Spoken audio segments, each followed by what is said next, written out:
face the difficulties of today and tomorrow, I still have a dream. It is a dream deeply rooted in the American dream. This nation will rise up and live out the true meaning of its creed. We hold these truths to be self-evident.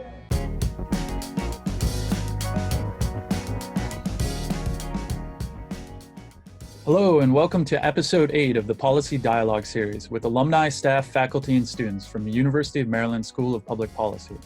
The views expressed do not represent official positions of the school or alumni network. Our goal is to discuss specific policy solutions that can address and solve the current local, national, and international challenges we face. We are recording this on November 13th, 2020.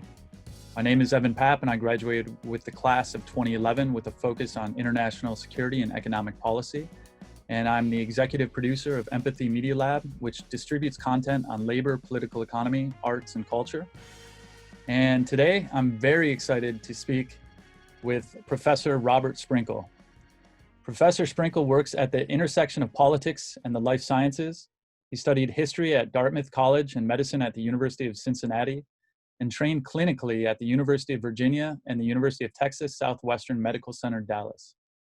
He's a diplomate of both the American Board of Family Medicine and the American Board of Pediatrics, and a fellow of the respective clinical academies. He maintains current certification in both specialties and medical licensure in 4 states. He earned his second doctorate, the PhD, at the Woodrow Wilson School of Public and International Affairs, Princeton University, where for 2 years he was supported by a MacArthur Foundation Social Science Research Council Fellowship in International Peace and Security. And his first graduate school summer he spent as a refugee camp physician on the Thai-Cambodian border. So with that, you said I could call you Rob. Rob, thank you so much for coming on today. Sure, thanks for having me. So could you talk a little bit more about your background and how you first got interested in policy and why others should care about public policy? Well, I've always been interested in policy. I was a history major in college, as you mentioned, but also in college I became very impressed by how untenable my antipathy towards science was, and I really had to deal with it. I had to understand the empirical world to understand history, frankly. I had to understand biology to understand history. So how to do that? Well, I thought, maybe I could take a decade or so and study medicine, and that studies humanity, and was a sort of a good package. I wasn't very good at this initially. I was really just kind of hanging on, but I got better at it, and I got better at it than I had intended to, so much so that it was hard to get taken seriously outside medicine, which I found to be very strange.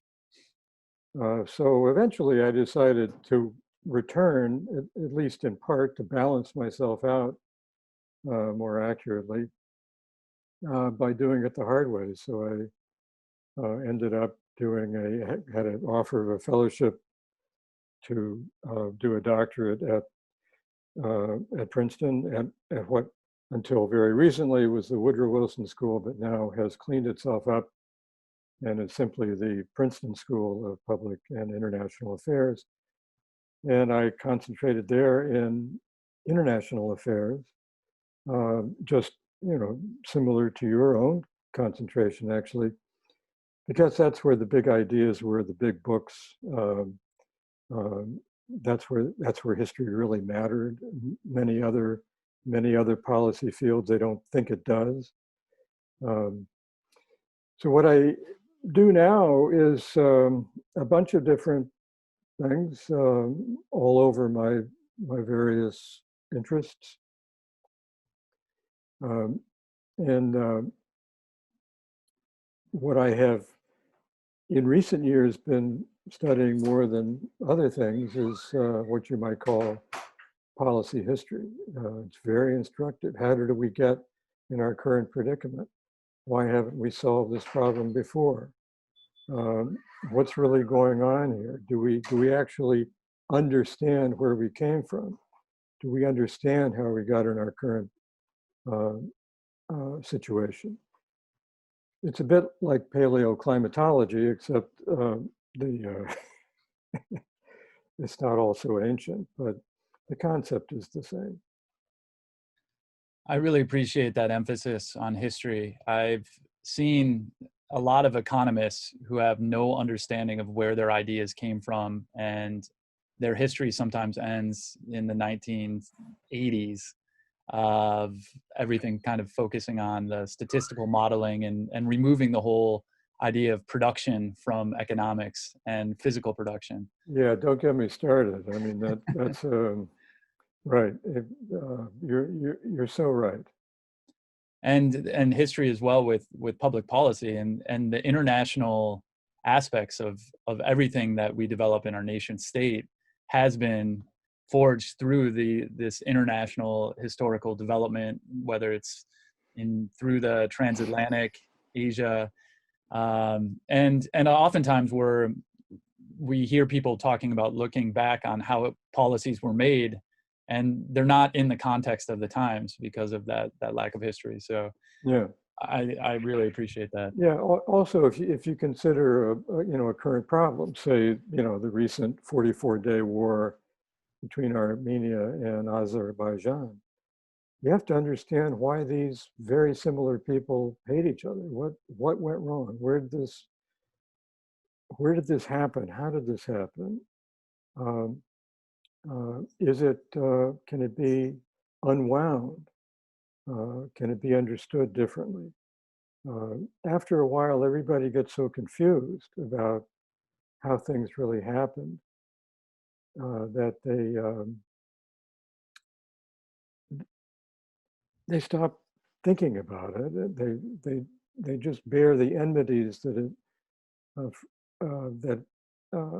are attached to it, but they it's too complex for them, and so it's as if they're reaching into a big bag of complexity and pulling out a simplicity, which might be, well, we always hate these people, or they shouldn't be here, or they took something, I think, that didn't we used to own it, that sort of thing. So even there, I just find it, I find the emphasis, the transactional emphasis, the data set correlational emphasis that permeates policy to be rather self-defeating, frankly. Yeah, and another aspect of history is geography. And Yes. if you look at the map, you can start seeing very quickly, for instance, the conflict between Azerbaijan and Armenia, and everything that's going on with pipelines, as well as going, religion and all the other complexities, as you mentioned. Yeah, right, it is. So you teach a course on disease, disaster, and development. And I'm interested in exploring what Biden should do, what the Biden administration should do in their response to COVID-19. The Chief of Staff, Ron Klain, was working under the Obama administration on the Ebola response, and he's now the new Chief of Staff for Biden. But if you were brought in to advise this administration, what specifically should they be focusing on, and what policies should we be implementing going forward? Right. Well, I don't think I will be brought in to advise. But, they should, there are lots of ways to answer that question. They should first, I think, understand the opportunities that have been missed since January. Actually, the opportunities that had been missed since SARS-1 and since MERS. I mean, there was a coronavirus vaccine ready for production made in response to the first SARS, and nobody would fund it.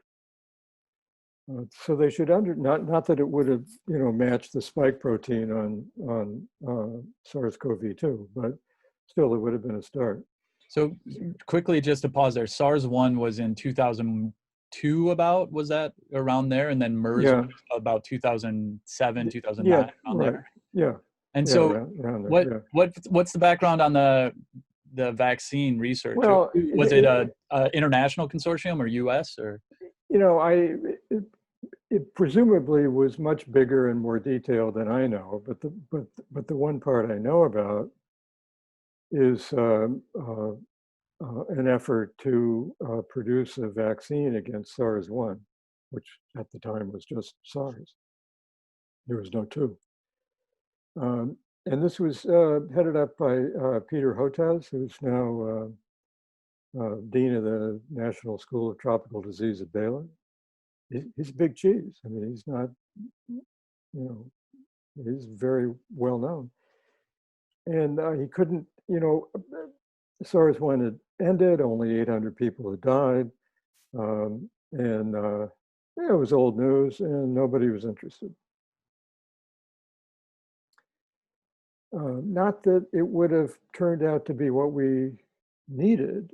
However, it's certainly the case that that we have been suspecting, and just this week there was new data suggesting that children have a lot of neutralizing antibody to similar coronaviruses, and it's helpful.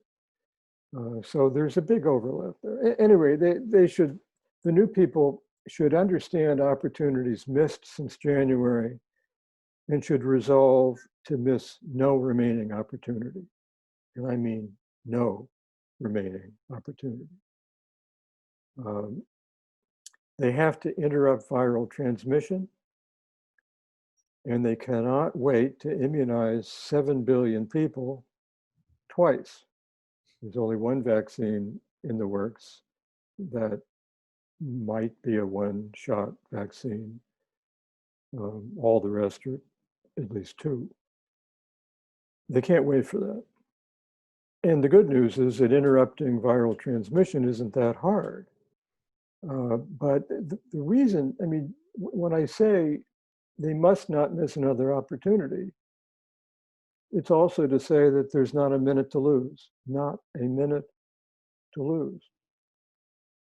When you're facing an epidemic that's entering, we're already in an exponential growth phase, you have to do everything, and you have to do it at once. The goal is to prevent exponential growth. That means there's a squared term in the equation, right? You have to prevent that, because every day you miss means that the epidemic, then the pandemic, then the local epidemic again, is bigger than it had to be, much bigger than it had to be. This was a great tragedy in the response to AIDS in the early 1980s, where the United States government, for reasons that need not detain us now, didn't do much for a couple of years. And that meant that the ultimate pandemic was going to be much, much larger than it had to be. And boy, all you have to do is look at our case curve now to see how modest that first experience was when you fit everything onto the same graph. That early experience looks almost like a blip, but it was a transformative disaster. And we're now headed for who knows what. Surely 200,000 cases a day soon, if not already today, or at least on Monday, as everybody knows. Reporting these cases is not even throughout the week. It's a strange thing, but it's quite true. So we're looking at that, and everyone every case is an opportunity to create 2 or 3 more cases, or 20 or 30 more cases. That's the exponential problem. So when you're in that phase, you have to do everything at once. And policy people almost uniformly say, well, it's not so bad now. We'll do something more when it gets to be worse. And we don't want to overreact. Well, the only really sensible time to overreact is immediately. So whatever can be done today must be done today. That's the only way you really flatten any curve. So that's another thing. And how do you do that? How do you really interdict viral transmission? Well, we know how to do it. It just hasn't been presented very well. If you really want to know, you'd say, look, we are going to pay each other to stay home. We're going to take care of each other, and we're going to pay each other to stay home. We've got a printing press in the basement of the Treasury. Interest rates are low. We're just going to do this. We're going to pay each other to stay home for as long as it takes to make it safe. And we're also going to reconsider what the word essential means. I'm not essential. I can work from home. There are a lot of people who are essential. Many of them are undocumented. Many of them live in fear of the Iceman who may cometh. Most of them are people who do not earn high incomes, but boy, they earn those, whatever they get. And we have to understand that. It's just totally not fair. There are 2 ways we can help those people. We, the non-essential people, can stay home. That decreases their exposures.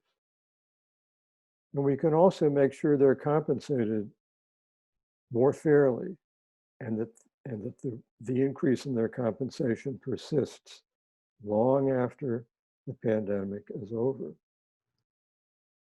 Also,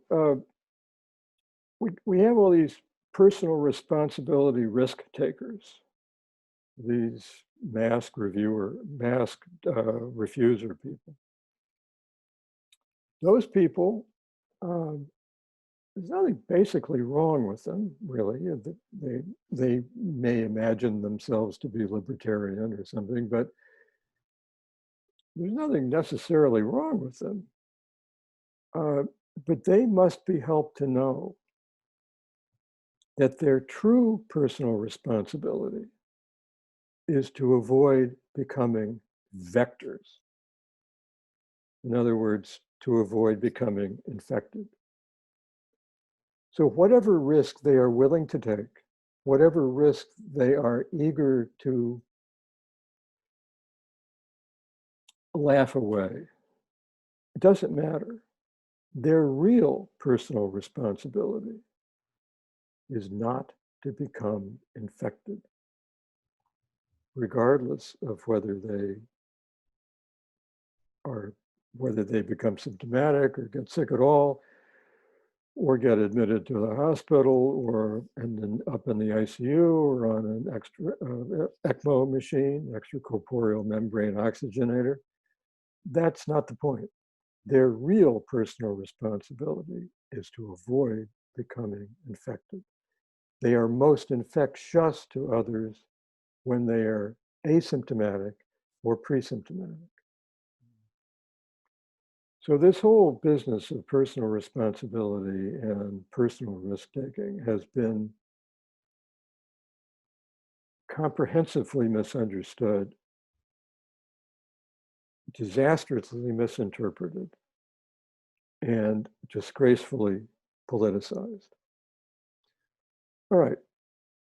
Also, it's important to know that masking works. And it's also important to know why. It decreases spread of virus from one person who is infected, who is likely not to know he or she is infected.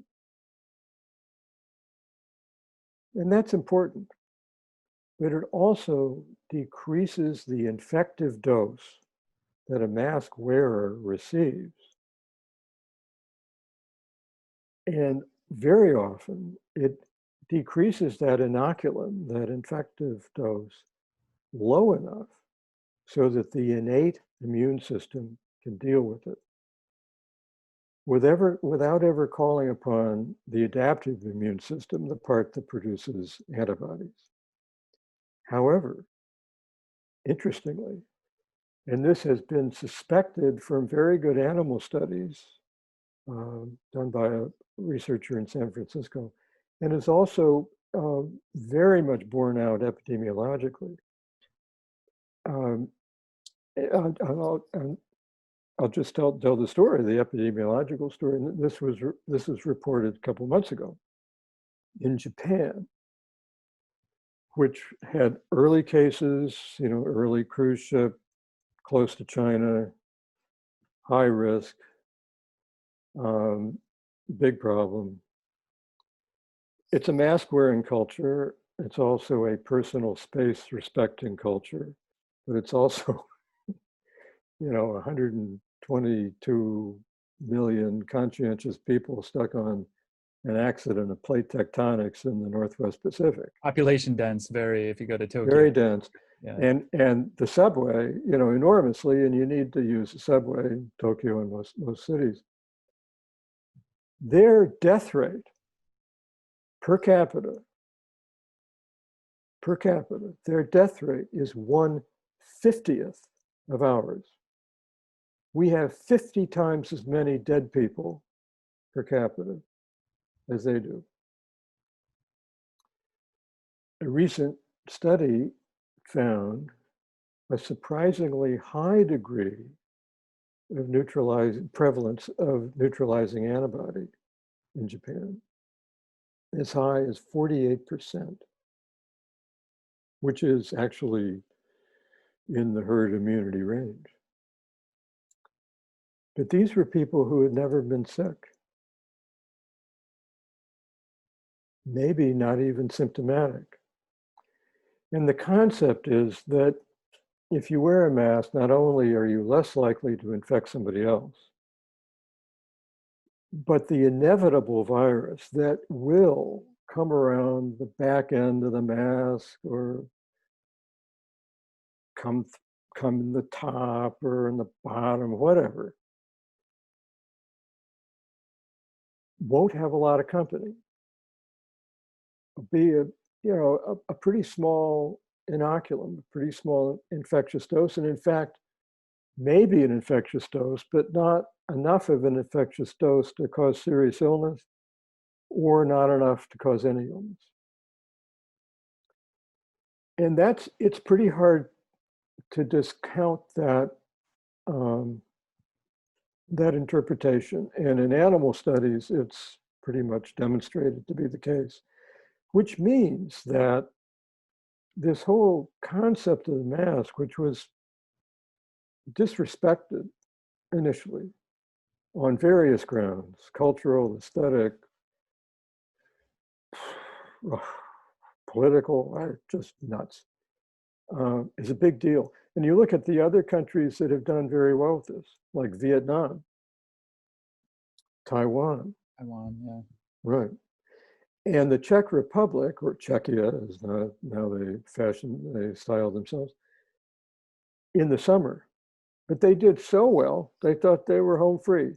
Boy, they were not home free. It's a small country.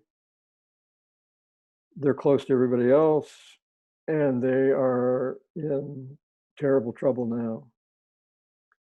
But they weren't initially, and if they had kept that up, they wouldn't be now. All right, so that's what I would tell them. Well, I want to get into the essential workers and the fact that the people producing our food, who are helping to ensure that we have groceries, are working a lot of the distribution from Giant to Whole Foods and other Yeah. supermarkets. The people moving packages that we need to exist day to day, all essential, and they deserve healthcare. And we'll get into that a little bit as well, because a lot of these folks Well, aren't they, given healthcare, and yeah, then they also become problematic as well on that yeah, level. yeah. And they deserve a living wage, and they deserve not to live in fear, And whether it's from immigration people or from the fellow working next to them in a meat processing plant. yeah. They deserve that. The question though of trying to ensure that we have full awareness of the scope of the problem, why I think we still need a testing regime that has Yeah, not been put in place yet, so that anyone who wants a test at any moment can get a test, and then that yeah. test has a immediate response, so someone can know right when they leave that office that they have a high likelihood or a high unlikelihood that they actually have COVID. And so to do that, though, you may need to test people multiple times. We have 330 million Americans. So if you're testing, every few weeks, someone's like, well, let me just double check because I may have been exposed over here. And there's no bar to getting those. And so maybe you need a billion tests of these. And Oh, then you that need, will allow you to finally get to a point where you have a much greater data understanding of who may have it, who may not, how to quarantine. So in some ways, using the Defense Production Act to ensure that we can actually produce these things. And then, of course, yeah. the personal protective equipment that it looks like we're going to have shortages going into the winter. And then on top of that, we have, the flu season upon us, and we already have taxed medical infrastructure and health services infrastructure that's going to further complicate the matter. But I think like the testing regime has to be put in place like day one. Yeah, well, we're doing a lot of tests. I mean, at the moment, so it's possible. The problem with there are lots of problems with the tests. There are the antigen tests, which are quick. Their receiver operating characteristics are not as good as the PCR, the polymerase chain reaction test, but they're quick and they're pretty good and they're useful. They're not useful alone, but they're useful as a first step. The PCR tests still cost $125 a piece. And, this is a big problem at colleges. You test thousands of people every week at $125 a piece every week. And that's tough. That's really very expensive. So this is a problem. The testing is a complicated, very complicated subject now. It's not a solved problem, but it's also the topic is really a tragedy. One thing that is not very well remembered, and I know this because I keep expecting to hear it, but I don't hear it very often, is that this virus was in the United States in early January, probably even in December, but certainly in early January. And the first inkling of that came from the Seattle flu study, which as soon as the gene sequence, the sequenced genome arrived in the New England Journal January 12th, 15th or something, amazingly quickly. I mean, this heralded China's entrance as a real life sciences power, that they could do this. As soon as that came out, the Seattle flu study said, well, let's make a little test and see if we've got any of this in the community. And they did that quickly in a research lab, not a clinical lab, research lab. And they began testing it where they were testing for influenza. And the coronavirus test I mean, their community just lit up like a Christmas tree. And they immediately realized that it was here. It wasn't just in nursing homes, and there was community spread. They told the CDC, and the CDC shut them down. They threatened them with losing their license, getting their grants revoked, all that, if they even told anybody about their finding. Out of political calculations. Well, my guess is that the calculations at that point were not yet political. The CDC had its own test. It didn't work very well. They didn't know it wasn't going to work, but it didn't. And this was a total mess. And, you know, really, it would have been better to have everybody who thought, in every lab that thought it could produce a test, to give it a try. It would have been pretty easy to tell which ones were working well or not, and then the best ones could have been adopted. But the CDC's approach was really unfortunate. And the reason I bring that up is that was early. Imagine if we had really known what was facing us in the middle of January. It was possible, but we didn't. And then you get into everything else that we've all so far lived through. Yeah.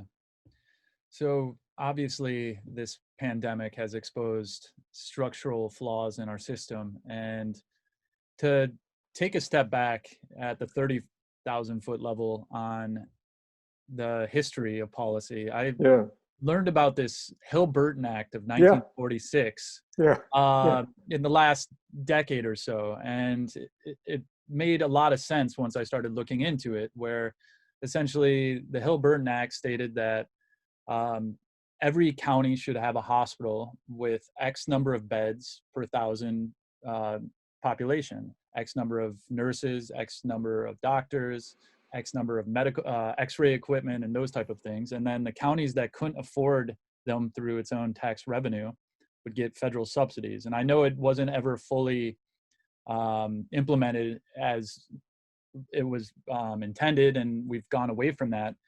But the original goal was 4.5 hospital beds per thousand. I think right now the United States is around 2.3.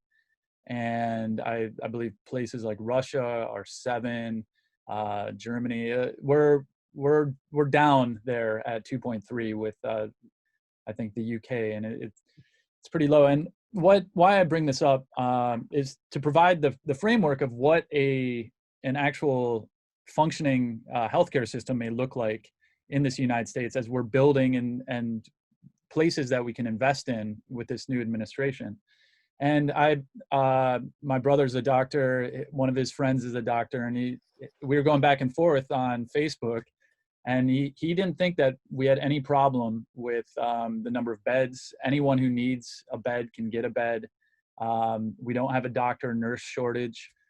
He was adamant about that, and he does come from a much more right-leaning place. So I guess, what are your thoughts about policies like the Hill-Burton Act, a standard of what we need to ensure that we at least have a basic level, a floor, as I'd like to say, in our healthcare system? And do we have issues with shortages? Well, we certainly have issues with surge capacity, and we found that out. Now, there are lots of countries that have very long hospital stays, typical in their system. Japan, Germany, France. Our hospital stays are short. And the reason is because we were trying to decrease costs, trying to decrease the proportion of our total national effort and wealth that was being soaked up by the healthcare system. We didn't consider changing prices. or wages or incomes, pay scales for certain types of physicians, for instance.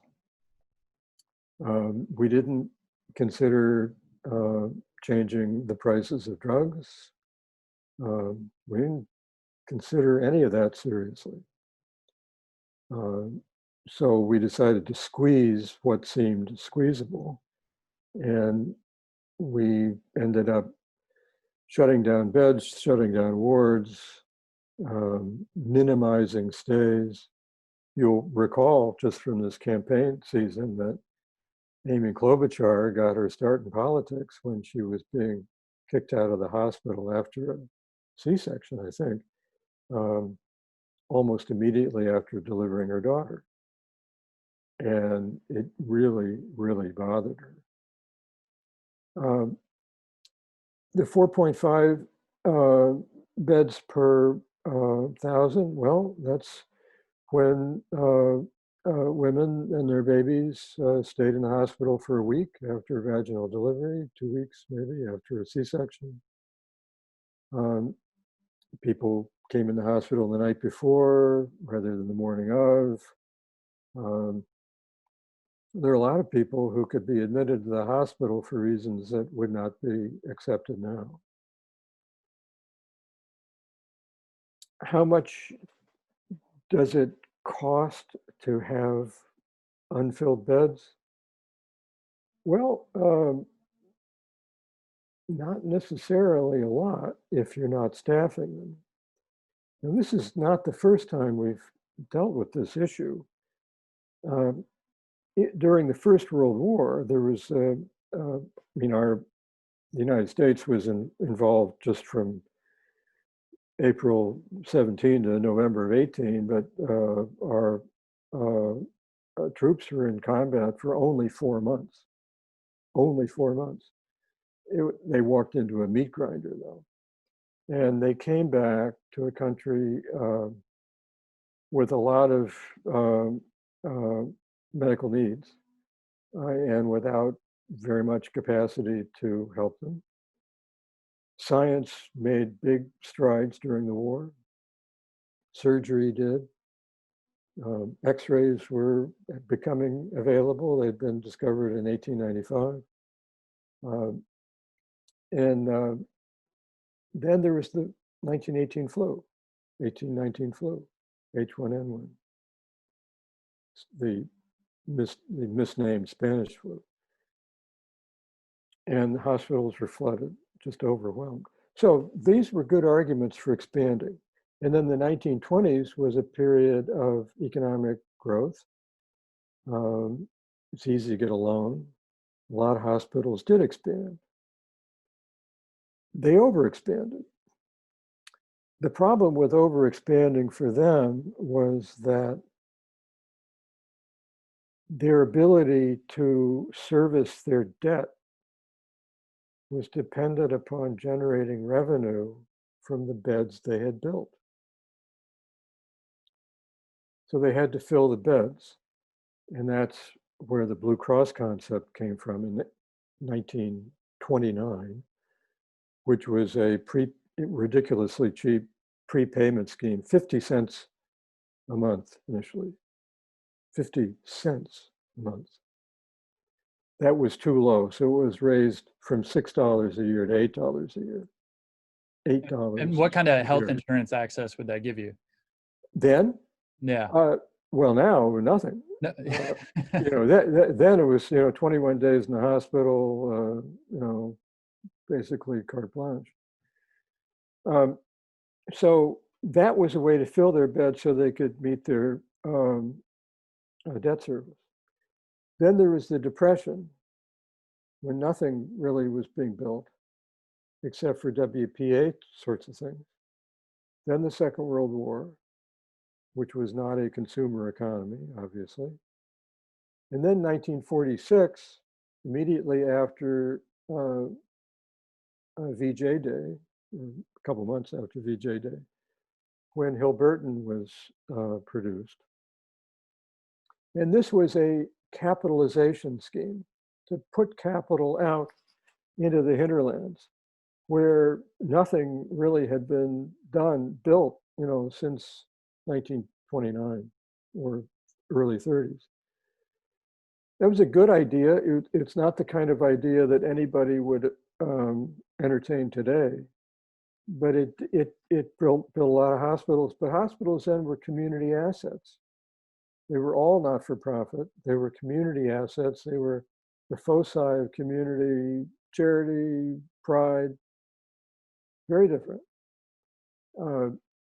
And, then we got stuck with this healthcare price spiral and an enormous strong tendency to overinsure, because largely unions could win concessions and impress their membership by with first dollar health insurance, which is really kind of dumb. You don't want that first dollar. You don't want first dollar health insurance if it's commercial.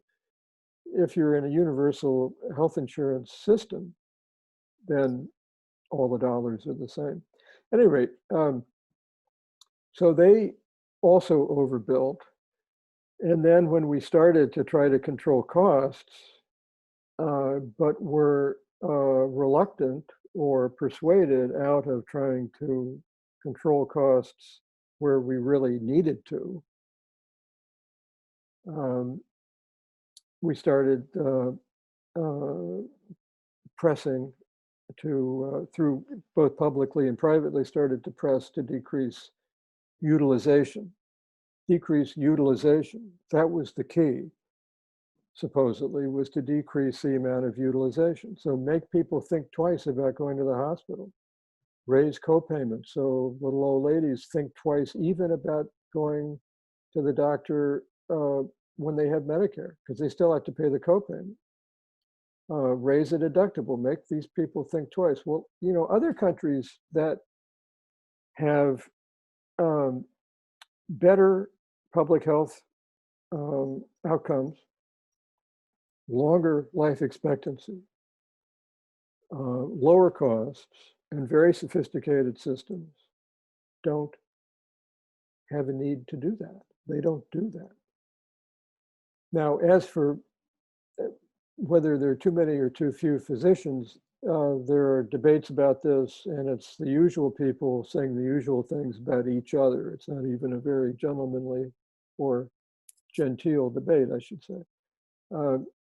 It's kind of unsettled. It's very likely that we have a distribution of careers across specialties, but that's because of the incentives that we have built into the system. So, a really comprehensive reworking here would involve many features. If you really want to know what the key is, please. Yeah, well, it's this.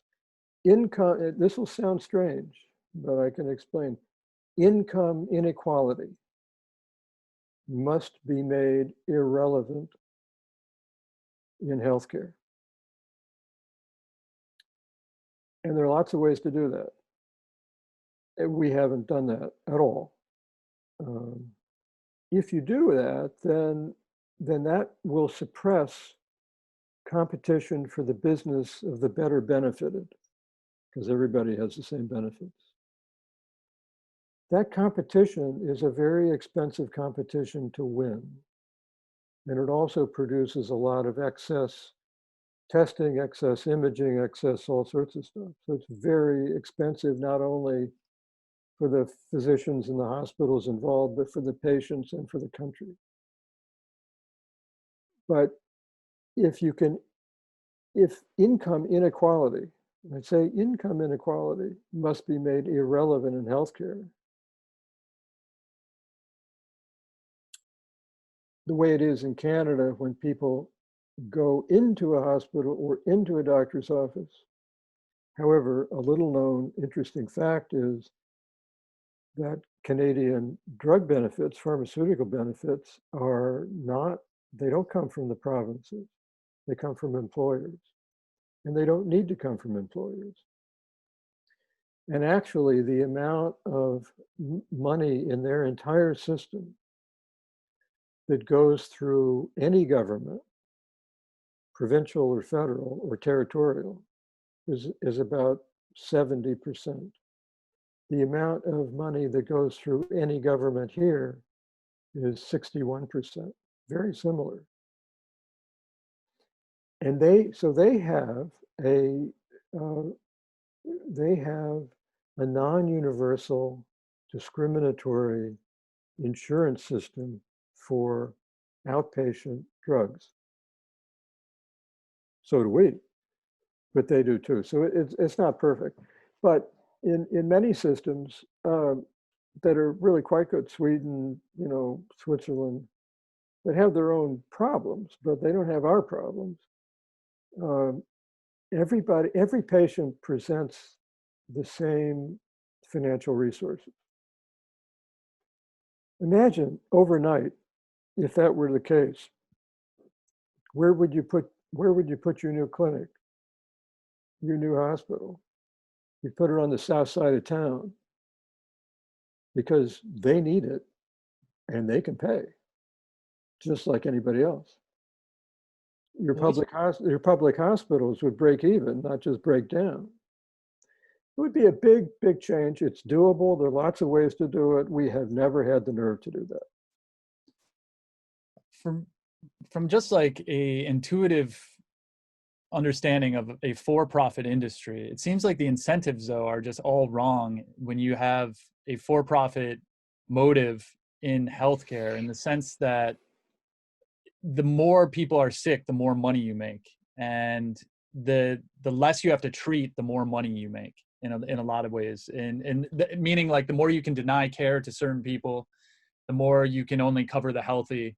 Now, I don't think politically it's actually the expedient idea is to like nationalize everything. I don't think could ever be achieved politically.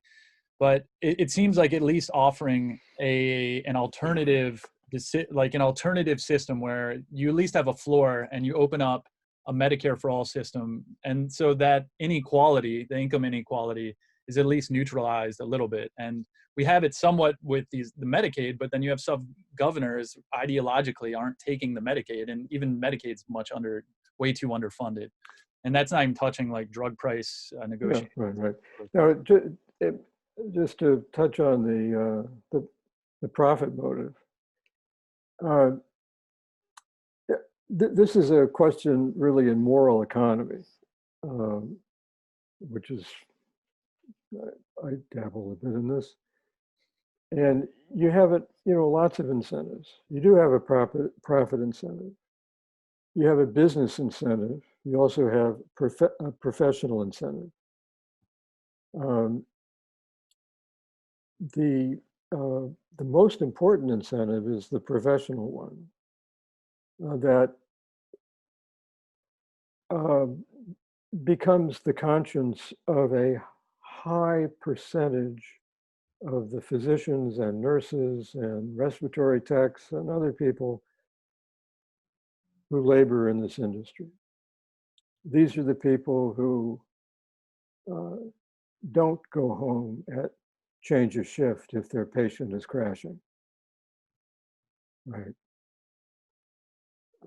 They are absolutely necessary, and they're the conscience of the industry, but they're not alone. And there's been an active effort to, say in the case of physicians, to convert them from physicians to providers, a generic term, one that I never use except in derision.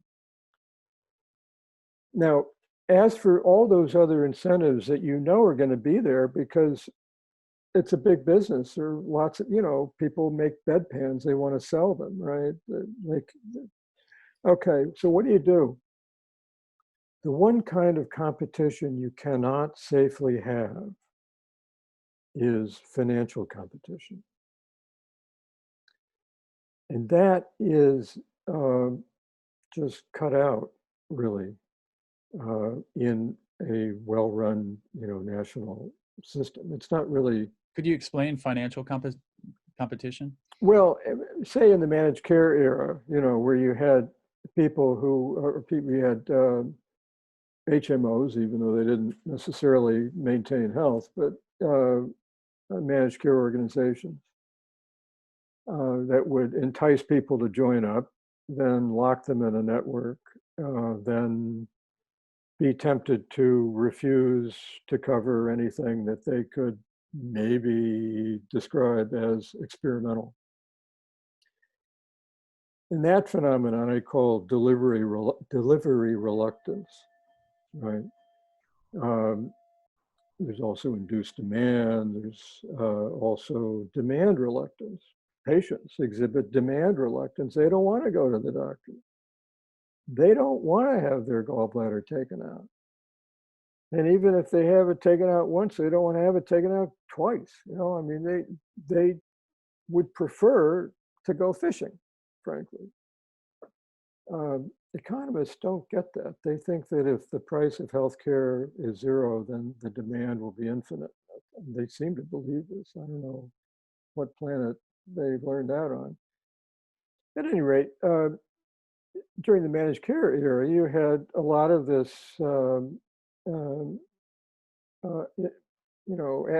getting people to sign up and then not delivering what they thought would be delivered. And this was a way to make money, to compete financially with other similar entities. That sort of thing it's really not necessary. The Medicare system very substantially prevents that. That's not entirely, but very substantially. It is quite doable. You need global budgets, but Maryland has global budgets for hospitals. It has had for a long time. And Maryland doesn't have public hospitals because everybody's got to go to one of the hospitals that we do have. And it's interesting, right? At any rate, it's a complicated sector, but in order to make it begin to untwist itself, you have to start by correcting the most fundamental disincentives. And that most fundamental disincentive is what I call exposure avoidance. Nobody wants to be exposed to bad business.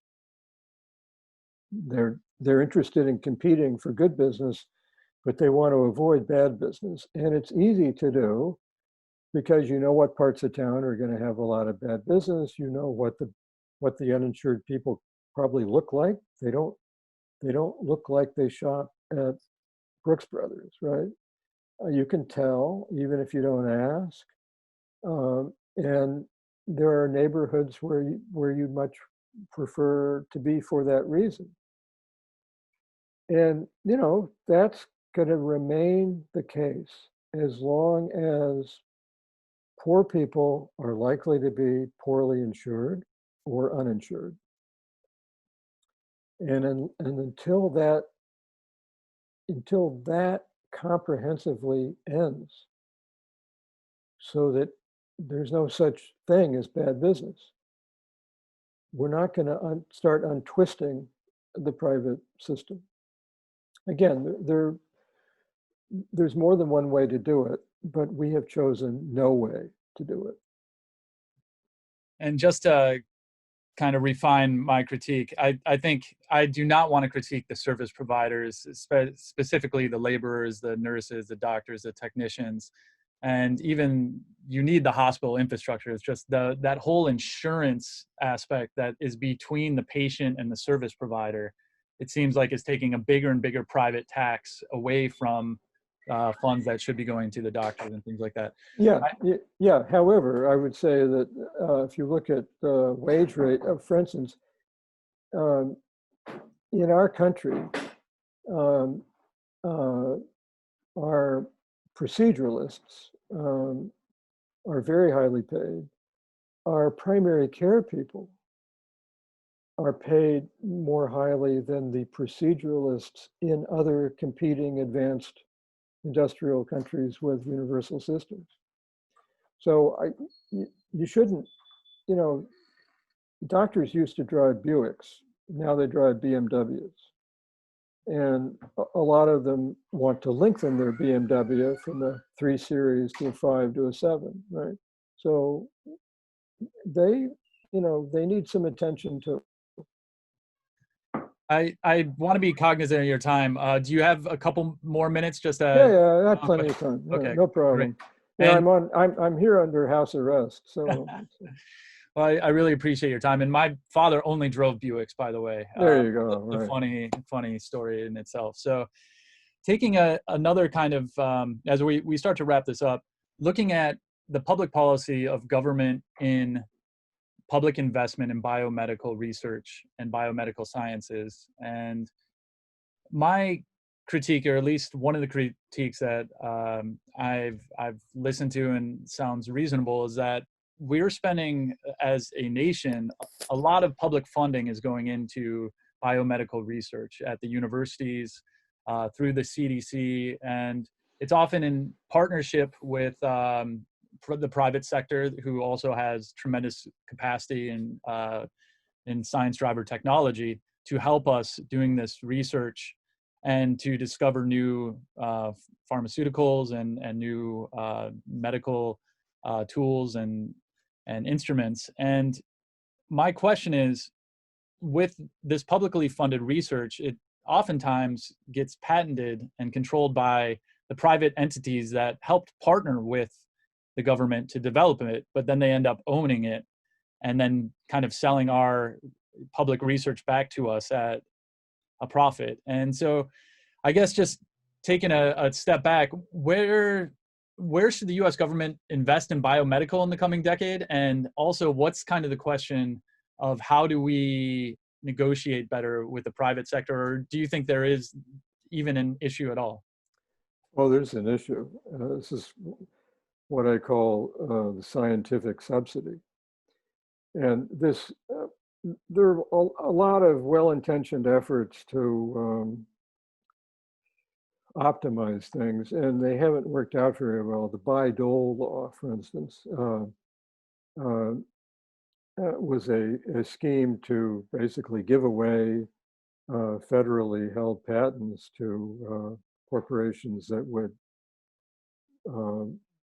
develop them for the market.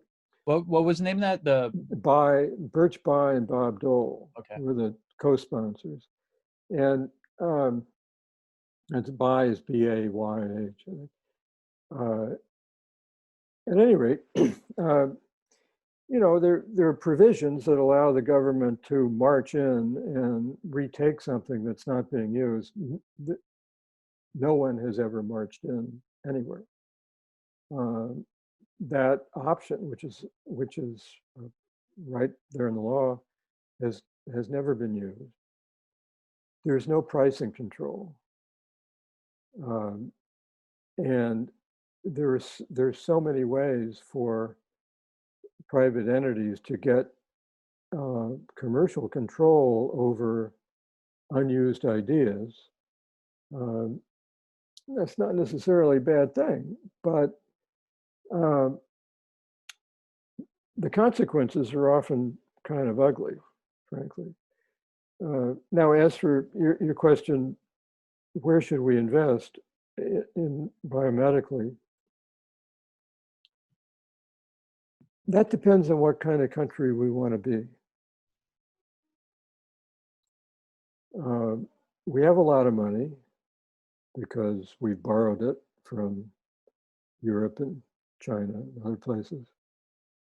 But we can pay the debt service, so supposedly a macroeconomist would tell you that's perfectly fine. If you don't think that's perfectly fine, you suffer from monetary illusion. Ben Bernanke thinks that. I took his course in graduate school. But, we spend a lot of money on a lot of stuff. Here's a prospect that I would suggest. What if we were to say to ourselves, you know, a good hypothesis is a terrible thing to waste. And it should never again be the case that we have investigators with good ideas that get good reviews at the NIH or the NSF that don't get funded. I think that's extremely foolish. It seems to me that our approach is just entirely wrong. We also don't care much for rare diseases. But you know, these are all, you know, if you understand the basis of any disease, you understand all sorts of stuff you never imagined you were going to learn. These are all literally natural experiments, and yet we leave some of them under-investigated, underfunded. We leave good ideas unpursued. What would it cost for us to decide we weren't going to do that anymore? That we were going to support the investigation of every good hypothesis. And we were going to take a big stake in it. And we were going to make sure the product advanced the public interest. But still, we were going to do that. Boy, can you imagine how quickly we would advance? And just think of what we have learned in the last 9 months. Remember what we learned in the 1980s from AIDS. You know, people thought reverse transcriptase was a joke. Okay, it exists, but you know, so what? Yeah, right. Nobody knew the difference between CD4 and CD8 cells. You know, it's just ridiculous. And think of what we've learned so far, mostly about the amazing, miraculous, typically ignored or disrespected innate immune system, the one that takes care of the viruses that sneak in the sides of your mask and make sure you never get sick. It's the innate system that saves children. They don't have much of the adaptive system because they haven't experienced it. They haven't been infected by so many things. But the innate system just works beautifully. And then, you know, the immune system we're coming to recognize isn't underdeveloped and then it doesn't become incompetent. No. It matures in a way that, in an evolutionary sense, makes sense. At any rate, so I would suggest that if we ever get to a place politically where we can begin talking to each other about who we really want to be, then I would suggest having a very bold, very big, very expensive, and very profitable approach to the life sciences and say, look, if you've got a good idea, it's supported, and we will build the labs to do this. This would be a gift to ourselves and to the world, and we would be very proud of it. And you can argue on the humanitarian, the political, and the economic on every single level. And when you look at the Federal Reserve with Ben Bernanke and with current Jerome Powell, I mean, they just released $7 trillion into the banking system to recapitalize a lot of these banks and corporations. Now, imagine if we were putting $500 billion on investments in research for horizon technologies of biomedical and biosciences. And that return on investment, you can almost start seeing an Apollo type moonshot return on investment 10 to 1 in discovering new ideas and going after even the rare disease, as you said. We need to develop new tools that may not even exist right now, new different science, and that's also a capital goods export industry on top of bringing in reducing human suffering going into the future. So there's just so many different levels upon that you could build it upon. Right. And you know, I do think that there is an issue with our debt at 27 trillion, but it's, it is based on the U.S. being a reserve currency since 1945 Bretton Woods. Right. And it does require the confidence of international markets to continue buying treasury bonds. But my concern is we're going to go into the next 4 years, and all the people who didn't care about deficits and debt are going to start getting austerity minded like they did in 2009, 2010, saying we have to cut, which never works. It always contracts the economy. And what we need to do is grow our economy from 20 trillion to 40 trillion, but based on things of actual substance like life science research, and that actually advances progress for humans everywhere and for the future. So I would love to see something like that. If there's any campaign going on with that, please let me know. I want to join up on that. So in closing, looking into the future of life sciences, where do you see opportunity and hope? Well, in many places, basic science, applied science, it's all the same science, really. If you're going to ask me what's my version of the famous advice in the graduate plastics, right? I would say signaling. Signaling between cells, among cells, turning genes on, turning them off,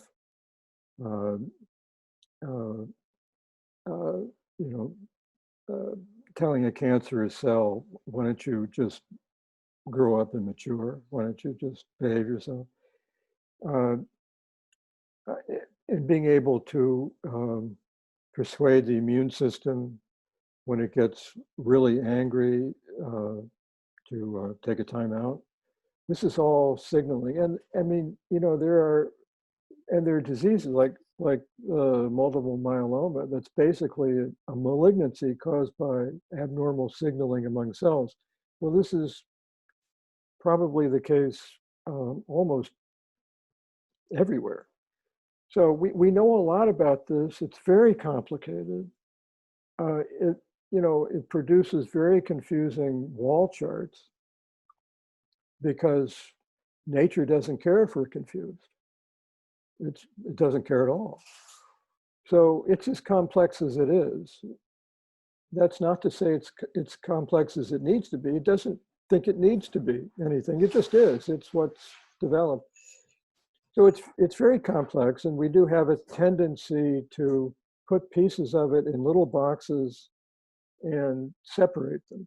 For instance, the innate immune system and the adaptive. Well, if you think back to those data from Japan, the only way to get there is if the innate immune system, the interferon system, for instance, which is also a signaler, at some point to say to its buddies, its cousins in the adaptive system, the plasma cells, to say, we've been seeing a lot of this virus, and we got it under control, but you may want to take a look at this, because there you had people with high levels of neutralizing antibody, with no record of illness at all. Where'd they get it? Well, they probably got it because these two different immune systems don't think of themselves as being different, and they pass the ball back and forth all the time. We're the ones, us humans, we name things. That's what humans do, We name things, we put them in boxes, we stick the boxes in our heads. There aren't any boxes in nature. I really appreciate that more than you know. I mean, that in some conceptual paradigm just shifted in my own head of really kind of almost bringing it to electricity being between particles and waves. And we use the Aristotelian classification system of binary, one or the other, and the system is much more dynamic than that. And just the concept of signaling and to be able to unlock that, I think is an amazing exploration that we should put resources behind. Okay. Well, I really appreciate your time, Rob. It's been a pleasure. And thank you very much. You're welcome.